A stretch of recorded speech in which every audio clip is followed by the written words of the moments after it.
Bonjour à tous et bienvenue sur ma chaîne. Alors aujourd'hui on va faire une recette de samosa. Alors c'est un schmilblick que j'avais fait il y a très longtemps et donc que j'ai essayé de me remémorer. Mais c'est pas très compliqué. Ce que je vais faire, c'est que je vais commencer par couper des pommes de terre, donc les éplucher, les couper en lamelles grossièrement, et ensuite je vais les passer dans ma petite machine en fait qui coupe en dés pour aller plus vite, et je vais les passer à la vapeur dans mon cookéo. Je vais les faire cuire pendant 12 minutes à la vapeur au cookéo. Sinon, si vous n'avez pas de cookéo, vous pouvez le faire à l'eau.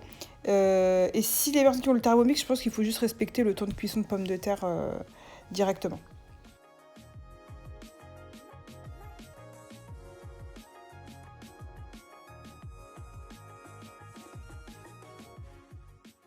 Donc voilà, je mets dans mon petit panier vapeur, je le mets au cookéo et pendant la cuisson en fait des pommes de terre, je vais venir couper en lamelles des oignons et je vais les faire revenir dans un wok jusqu'à ce qu'ils soient bien translucides. Donc ensuite, une fois que je les ai bien séparés et mélangés, je vais les couvrir. De temps en temps, je vais bien sûr vérifier ils sont bien cuits, puis recouvrir à chaque fois. Et une fois qu'ils sont comme je veux, bien translucides, eh ben, je vais rajouter ma viande. Et pareil, je vais faire cuire ma viande.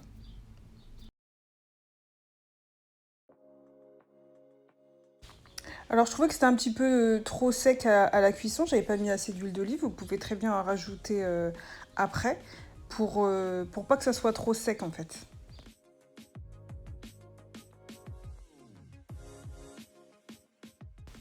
Donc une fois que ma viande elle est bien cuite, alors pour le feu, j'ai pas précisé, mais c'est à feu moyen.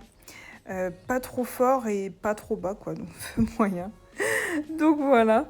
Alors ce que je vais faire maintenant, c'est que je viens de mettre mes épices, donc sel, poivre, curry. Et ensuite, j'avais de la pâte de curry. Du coup, j'en ai mis une cuillère à café, je crois. De toute façon, on va le voir là, une cuillère à café ou 2 cuillères à café. Vous pouvez en mettre plus, vous pouvez même mettre une cuillère à soupe si vous voulez. Ça donne plus de goût en fait. Donc vraiment, n'hésitez pas à en mettre. Et ensuite, je vais mélanger tout ça et je vais venir ajouter mes petits pois.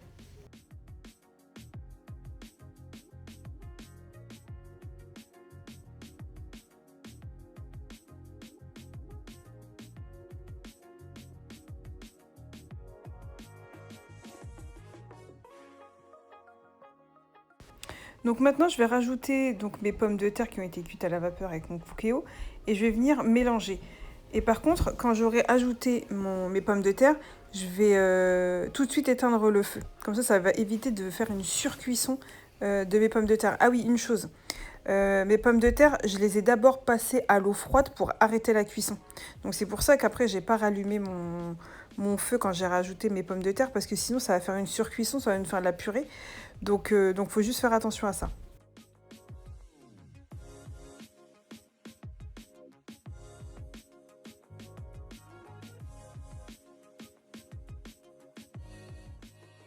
Donc voilà, ma farce elle est prête, je vais couper mes feuilles. Alors là j'ai utilisé celle-ci, mais d'habitude j'utilise toujours des feuilles de briques.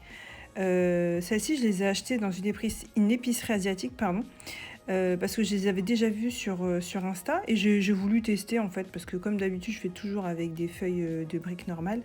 Là j'ai voulu tester. Je les ai achetées surgelées et en fait je les ai décollées comme ça tout doucement. Je les ai sorties la veille de mon congélateur, je les avais mis au frigo. Et puis voilà. Donc je les décolle vraiment tout doucement, tranquillement. Faut faire attention parce que c'est élastique, mais ça revient, hein. Mais faut faire attention de pas les arracher quand même, parce que mon mari l'a essayé, puis il en a arraché une. Donc voilà. Ensuite, je vais venir les couper en trois pour que je puisse les farcir par la suite.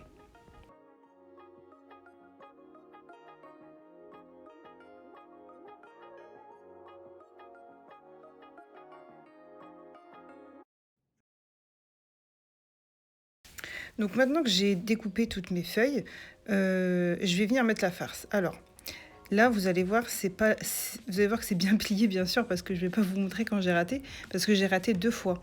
Parce qu'en fait, j'avais jamais plié des feuilles de briques, enfin des feuilles, les rolls, là, aussi, c'est tout petit, en fait.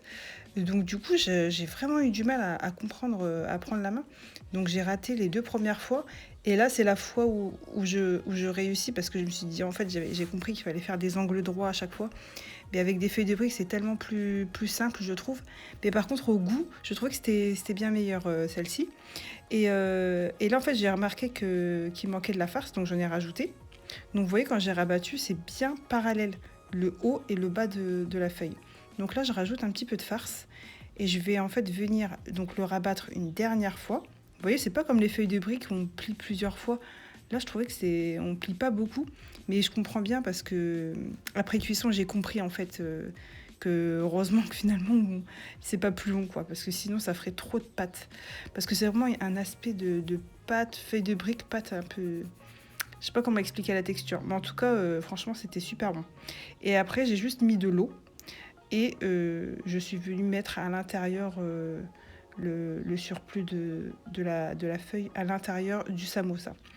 Donc voilà pour le pliage. C'est comme ça, voilà, c'est comme ça que je l'ai réalisé. J'ai fait ainsi de suite avec les autres. Et puis bah, je vous laisse regarder, puis après on va passer à la cuisson.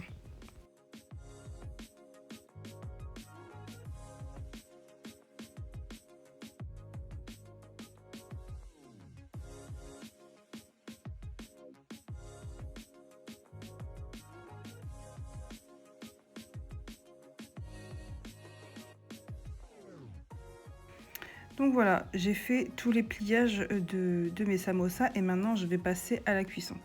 Donc alors, pour la cuisson, j'ai juste mis de l'huile bien chaude et je les ai trempés dedans. Alors, il faut faire attention parce que ça cuit hyper vite. Donc, il faut vite les retourner. Vous voyez, celui de droite, là, comme il a super bien cuit hyper rapidement. Donc, il faut les retourner rapidement parce que finalement, la farce est cuite. C'est que la pâte qui doit cuire. Donc, voilà. Il faut vraiment faire super attention à la cuisson. Donc voilà, ce tuto est terminé. J'espère vraiment que ça vous a plu. Je suis désolée parce que c'est vrai que j'ai mis du temps avant de le poster parce que j'avais pas beaucoup de temps. J'ai travaillé parce que j'ai repris le travail. Donc du coup, c'est vrai que j'ai pas eu trop de temps pour vous partager des recettes. Mais petit à petit, hein, je vais reprendre tranquillement, vous faire plaisir et puis me faire plaisir aussi. Donc voilà, j'espère vraiment que ça vous a plu. Et puis je vous dis à bientôt pour une autre vidéo.